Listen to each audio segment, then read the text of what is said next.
what is Judaism? Judaism is a religion, it's a culture, it's a people, it's a nation, it's a conglomeration of a number of different things. But I think if you break it down into units, I believe that the most important aspect and the most important segment of Judaism is the family. There is nothing within Judaism that supersedes the sanctity of the family. As a matter of fact, in Europe, before we emigrated to the United States of America, most of our life cycle events were held in our home. A bris was held at a home, even weddings were held at home, shiva was sat at home. Everything was done and surrounding the family. The unit called the nuclear family, that is what got us here today as a people. We are a miracle. The Jewish people's existence is a miracle in the world. We should not be here.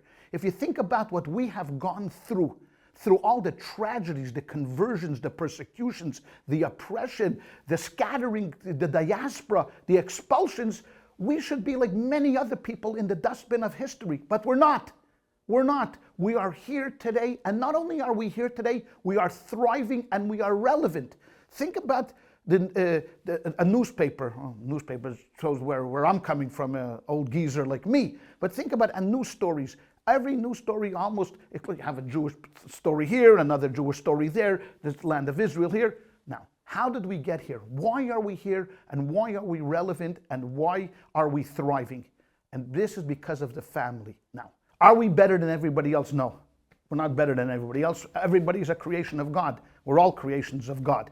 Do we have a different destiny? Are we given certain responsibilities as Jews? Absolutely. Absolutely, yes. More than 3,300 years ago, we stood at Mount Sinai and we said to God, Naseh v'nishma, we will do and we will listen. We will accept your covenant. We will be your people and you will be our protector. We then made a covenant that is unbreakable, that is still with us today in the United States of America. Now, with that said, there's a couple of reasons why Judaism would expect us to marry Jews and non-Jews. Number one, first of all, sociologically, it's much easier raising a family when you have two people that come from the same culture. I mean, that's just a fact. There's no disputing that.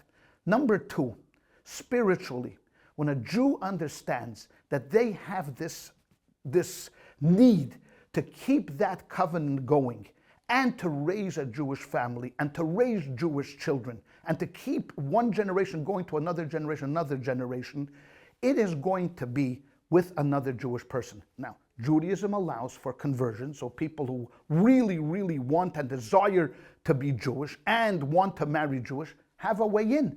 There is a way into Judaism. So we're not better than anybody else. But I believe for the continuity of the Jewish people, there is nothing like Jews marrying Jews. There is nothing wrong with other people, but for the continuation of where we are as a people and to keep that promise to God that we will be your special people, that can only happen when Jews continue to marry Jews. Because if we don't, we see what happens. There's a breakdown in our culture, and then people leave Judaism. And I'm not saying anything that cannot be backed up by reports from the Pew Report to any other reports that shows us that, you know what, that intermarried couples just are not going to be able to stay the long run as if two Jewish people marry each other. If you like that video, hit the subscribe button and notification bell below for hours of the best Jewish content online.